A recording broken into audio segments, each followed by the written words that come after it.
నమస్తే welcome to TV. నేను రంజిత్.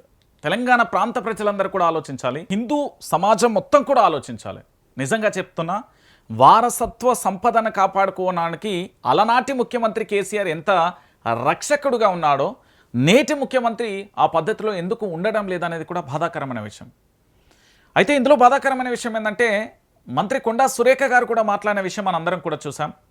దానికి కౌంటర్గా రఘునందన్ రావు మాట్లాడిన విషయం కూడా మనందరం కూడా చూసాం.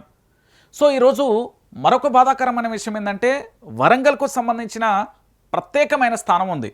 ఎందుకంటే ఈ వరంగల్కు సంబంధించిన ఇష్యూ ఏదైతే ఉందో, ఇక్కడ జరుగుతున్న ఈ పంచాయతీ తెలంగాణ ప్రాంత ప్రజలకు కాదు, మొత్తం అందరికీ తెలవాలి దేశవ్యాప్తంగా. ఎందుకంటే వరంగల్ జిల్లా ఖానాపురం మండలం అశోక్ నగర్ ప్రాంతంలో 800 ఏళ్ల క్రితం కాకతీయ రాజు గణపతి దేవుడి కాలంలో నిర్మించిన శివాలయం కూల్చివేసిలు. దీనికి సంబంధించి ఒకసారి డీటెయిల్గా తెలుసుకునే ప్రయత్నం అయితే చేద్దాం.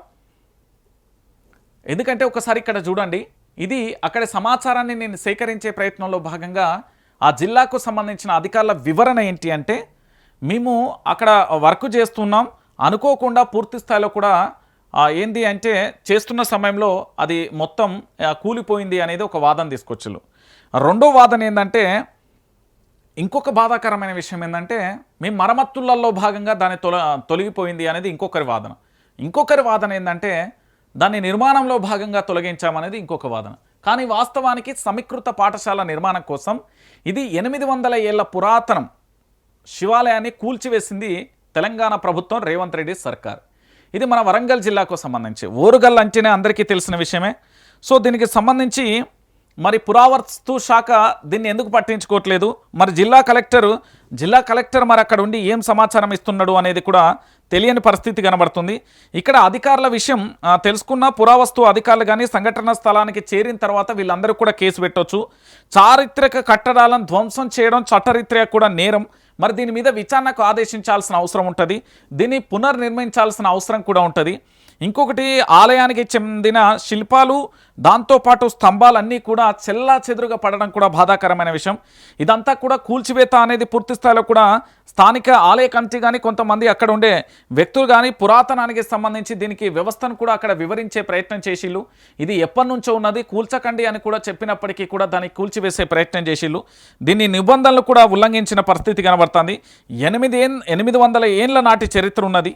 సో గణపతి దేవుడి కాలంలో పూర్తి స్థాయిలో నిర్మించిన దీనికి సంబంధించి కూల్చివేశారు. సో దీనికి సంబంధించి అందరం తెలుసుకోవాల్సిన విషయం ఏంటంటే, చరిత్ర కలిగిన ఈ యొక్క ఏదైతే అశోక్ నగర్లో ఉన్న ఈ ప్రాంతంలో ఉన్న ఎందుకు కూల్చివేసిల్లు అనేది ప్రభుత్వం సమాధానం చెప్పాల్సిన అవసరం కూడా ఉంటుంది. సో దానికి ఏమైనా సమాధానం ఉందా అంటే ఇప్పటి వరకు కూడా లేని పరిస్థితి కనబడుతుంది. మరి ఇప్పుడు తెలంగాణ రాష్ట్రంలో ఉన్న భారతీయ జనతా పార్టీ కానీ, దానితో పాటుగా ఇక్కడ ఉండే హిందువులు కానీ, ఇక్కడ ఉండే హిందూ సమాజం కూడా అందరం కూడా రేవంత్ రెడ్డి మీద గొంతెత్తి నినాదించాల్సిన ఆవశ్యకత ఉంది.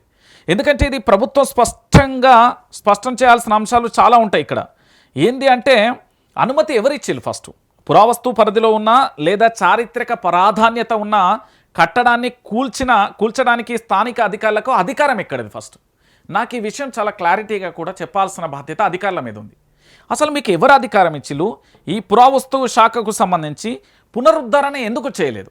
శిథిలా వ్యవస్థలో ఉంటే పునరుద్ధరణ చేయాలి, కానీ నేలమట్టడం చేయడం ఏంటి? దీనికి సమాధానం ఏమనుందా?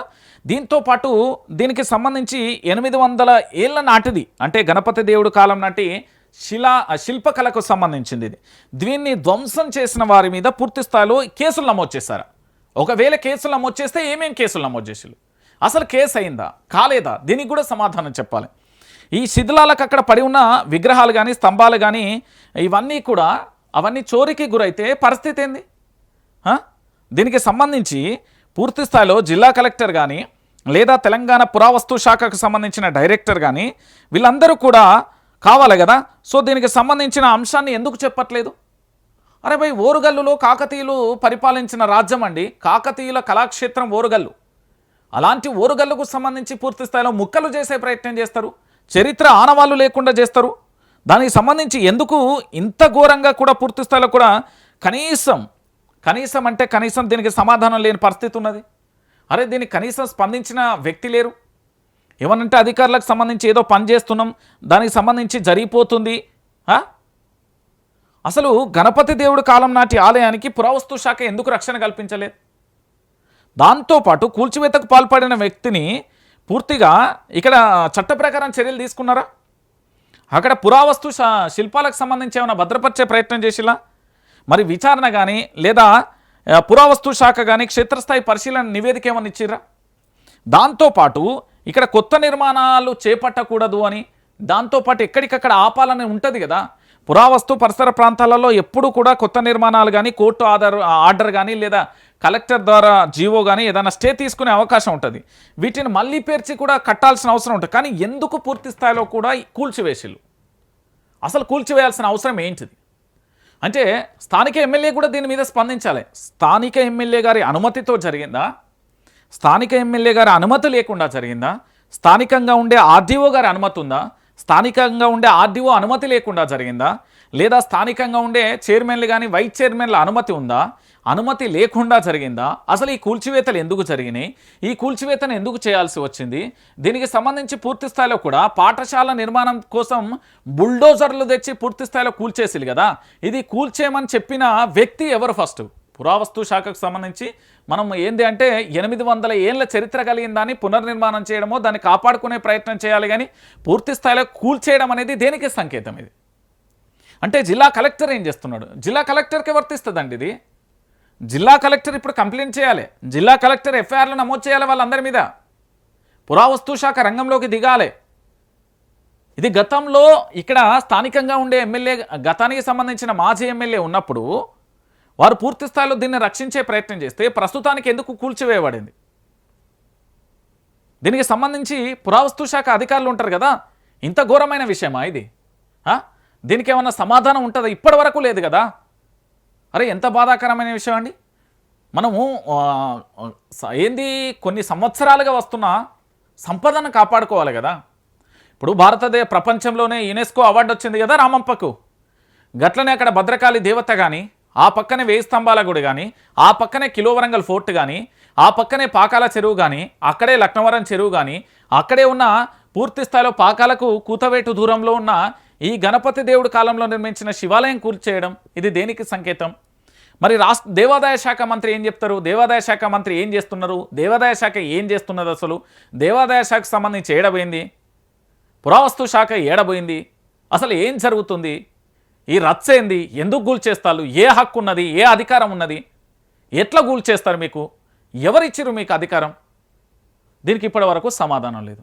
అంటే తెలంగాణ సమాజం మీరు ఒక్కసారి ఆలోచించండి. బుల్డోజర్లతోని హైడ్రాతోని ఇక్కడ ఇల్లు కూల్చేసుడే కాదు, దేవాలయాలను కూడా కూల్చేస్తారు. కొన్ని సంవత్సరాలుగా 800 ఏళ్ళ చరిత్ర కలిగిన దేవాలయాలను కూడా కూల్చేస్తున్నారంటే మరి ఇది ప్రభుత్వమా లేకపోతే ఏంది అనేది తెలంగాణ సమాజం కూడా ఆలోచించాల్సిన విషయం, అవసరం, ఆవశ్యకత ఎంతైనా ఉంది. ఎందుకంటే ఇది ఈ అంశాన్ని నేను చూసినప్పుడు చాలా బాధ అనిపించిందండి. ఎందుకంటే ఇక్కడ పూర్తి స్థాయిలో కూడా మీరు చూడుర్రి, ఇక్కడ చాలా క్లారిటీగా ఉన్నది. సమీకృత పాఠశాల నిర్మాణం కోసం 800 ఏళ్ల పురాతన శివాలయం కూల్చివేసిన రేవంత్ ప్రభుత్వం. ఇది వరంగల్ జిల్లా ఖానాపూర్ మండలం అశోక్నగర్ ప్రాంతంలో 800 ఏళ్ల క్రితం కాకతీయ రాజు గణపతి దేవుడి కాలంలో నిర్మించిన శివాలయం కూల్చివేత. రాష్ట్ర పురావస్తు శాఖ పరిధిలో ఉన్న శివాలయాన్ని సమీకృత పాఠశాల నిర్మాణం కోసం బుల్డోజర్లతో కూల్చడం అన్యాయం. ఇది తెలంగాణ చరిత్రకు మచ్చ అని ఆగ్రహం వ్యక్తం చేసిన తెలంగాణ చరిత్ర బృందం కన్వీనర్ హరగోపాల్ అంటూ కూడా చెప్పారు. మరి దీనికి ఏం సమాధానం చెప్తారో ఇప్పుడు చెప్పారు. ఎందుకు కూల్చేసిలు? ఎవడు కూల్చేయమన్నాడు? మీకు ఈ అధికారాలు ఎక్కడి? ఎంత చక్కగా ఉన్నది గుడి, ఎట్లా కూల్చేసిలు? ఎవరి అవసరాల కోసం కూల్చేస్తారు? ఎందుకోసం కూల్చేస్తారు? దీనికి ఏమైనా సమాధానం చెప్తారా? దీనికి ఏం సమాధానం? సో తెలంగాణ సమాజం మొత్తం కూడా ఆలోచించాలి. ఇలాంటి సంఘటనల పట్ల పూర్తి స్థాయిలో పోరాటం చేయాలి, ఉధృతం చేయాలి, మన పోరాటాలను విజయవంతం చేయాలి. సో దాన్ని తిరిగి పునర్నిర్మాణం చేసేంత వరకు కూడా మనం కలిసికట్టుగా హిందూ బాంధవులు అందరం కూడా పోరాటం చేద్దాం.